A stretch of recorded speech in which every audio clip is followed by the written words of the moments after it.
Alors, le théâtre, au début, je me disais, mais qu'est-ce que je fais là? Qu'est-ce que c'est que le théâtre? Je me disais, c'était bizarre. Après, au fur et à mesure, au fil des jours, je pense que maintenant, j'apprécie. Hein. Tu ferais du théâtre dans la vie de tous les jours? Non, par contre, ça, faut abuser.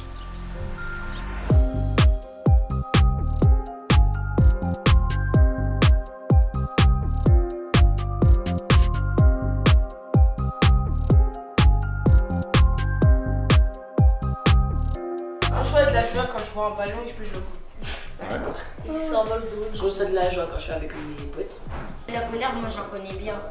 Tu la connais bien la colère? Ouais. Pourquoi? Parce que j'ai tout compris. Ouais, c'est ça. Tu es souvent en colère? Ouais. Mais est-ce que tu sais pourquoi tu es souvent en colère? Parce que j'arrive pas à gérer mes émotions. Émotion, ça veut dire bouger. Et c'est ce qui pousse vers, ce qui nous pousse à agir. En fin de compte, quand on va constater quelque chose, quand on va entendre des choses, des paroles, on va avoir une réaction qui va être de différentes natures. Et c'est ça l'émotion, c'est ce qui nous pousse à agir. En fait, l'émotion, elle est naturelle, elle est normale. Ce qui est moins normal, c'est la façon dont vous réagissez à cette émotion. Donc, qui peut me citer quel type d'émotion est liée? Je m'appelle Fatoumia Mladjaou, je suis anciennement manager d'artistes dans la musique et je suis reconvertie en tant que comédienne professionnelle depuis 3 ans. Je me suis rendu compte que le théâtre c'est un vecteur d'émotion puissance 10 et que du coup c'était un bon moyen de travailler les émotions pour les enfants plus particulièrement parce que souvent on leur dit de les cacher les émotions, de les enfouir, de ne pas les montrer, souvent parce que les parents ont honte plus qu'autre chose. Alors qu'en fait, les émotions, c'est quelque chose de tout à fait naturel et c'est quelque chose qui traverse tout le monde et on devrait juste apprendre à vivre avec en fait. Vous essayez de vous demander qu'est-ce que c'est, qu'est-ce que je ressens, pourquoi je ressens ça. D'accord? Parce que petit à petit, à force de pratiquer, dans votre vie de tous les jours, vous saurez. Et donc ce que j'essaye de faire, et d'autant plus là parce que c'est un atelier où il y a beaucoup de recherche de performance, de aller chercher en soi la force, le courage. Voilà, on les a fait travailler beaucoup ces gamins, ils sont très fatigués parce qu'ils n'ont pas eu beaucoup de sommeil.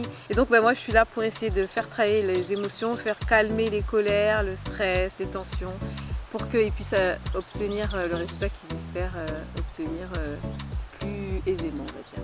Moi je dirais que ça sert à s'apaiser parce que parfois on a tendance à répondre la violence par la violence. C'est pas toujours la meilleure solution.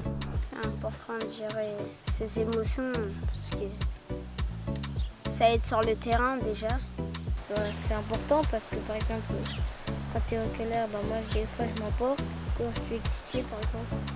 L'atelier théâtre avec les émotions, il était bien, je l'aime bien aussi.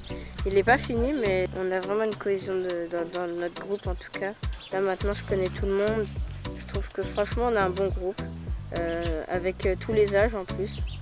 On a travaillé sur une base, il y avait un thème, un début, un milieu, une fin, des personnages, on doit savoir qui est qui pour qui. Après le reste, chaque fois qu'ils l'ont travaillé, ils ont apporté quelque chose de différent. Va dans ta chambre, je vais t'appeler quand on va manger. Vite dans ta chambre. T'as vu, je suis trop contente. C'est eux là qui m'ont volé mon ballon. Quoi, c'est eux? C'est quoi ça? Oui. Ah, vous avez volé son ballon?